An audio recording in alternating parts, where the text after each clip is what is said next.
everybody, it's Linda and we're in our Hanover showroom today and we're going to show you how to build a charcuterie board. So something that is a little bit intimidating to some but not to others. So I'm going to show you a couple of different plate options here to start with, because we're going to start with our plate. I'm going to talk about some of the ingredients that I'm using and how I prepared them. I'm going to talk about storage and show you a smaller one that we did that would serve two for just a nice glass of wine and some snacks before dinner.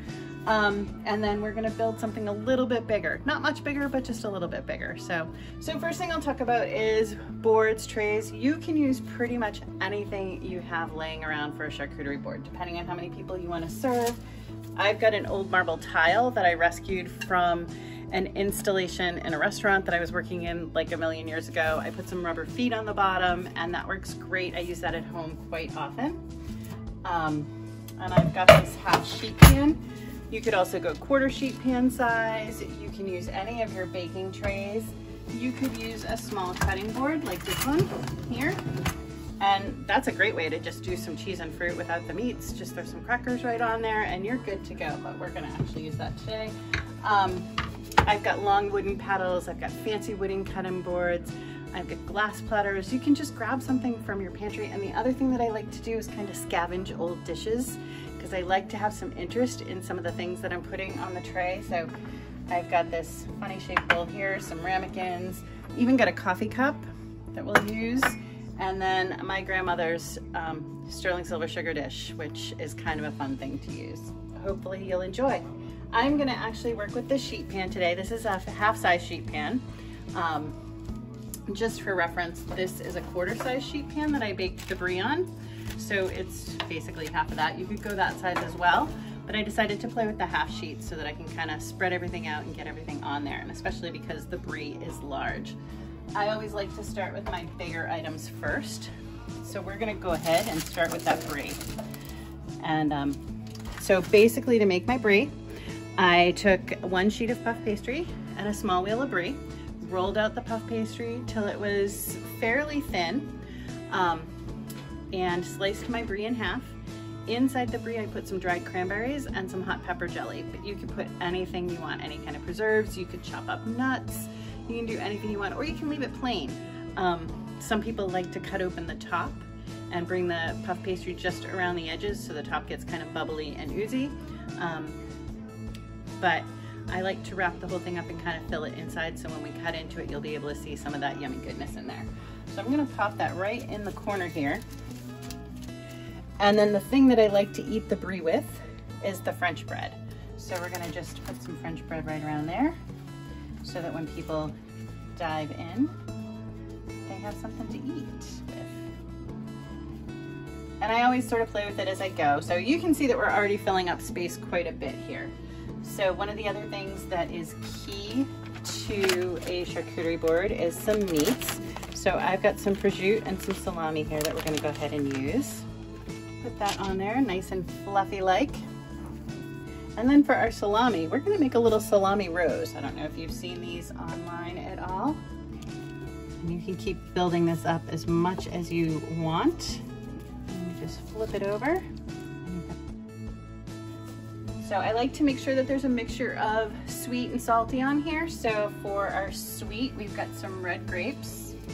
And I brought some scissors. Right over here, I think is a nice little place for those. Then we've got some crackers.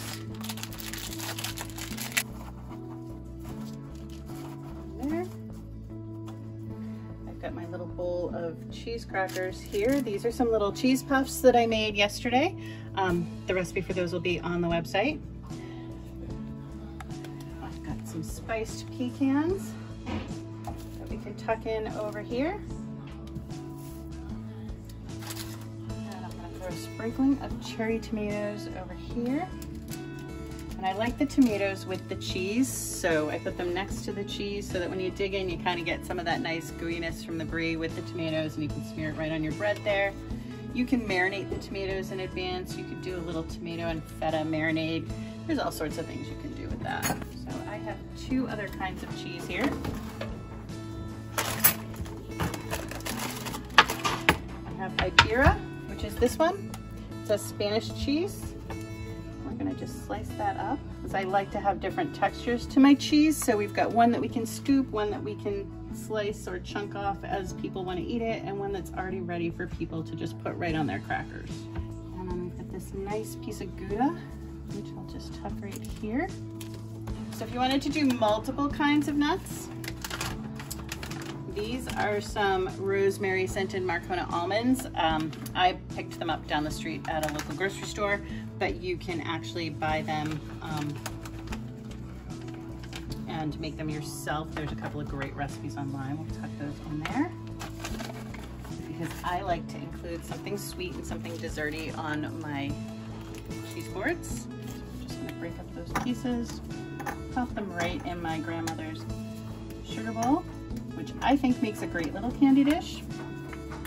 There we go. And one final thing that I'm gonna add to here today, because I had leftover puff pastry, I made these little puff pastry straws. They're a great little nibble.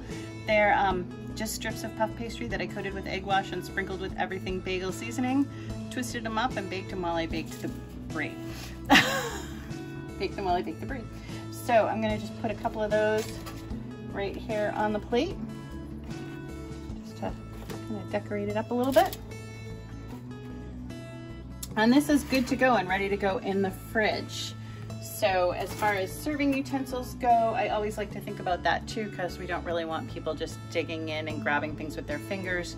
So I like this little knife for the brie because it gets in there nicely. We've got some spoons that work really well with nuts. I have some little plastic forks around as well. This one works great with the hard cheese. I have these little plastic forks that work well with the meats and the berries and the tomatoes. So you are all ready to go and serve it. You can serve it as is, or if you're waiting for folks to come over, you can go ahead and pop it in the fridge. And one of the things that I like about this fridge, this is an Electrolux fridge. It's got this perfect temp drawer, which is large enough to hold my completed tray.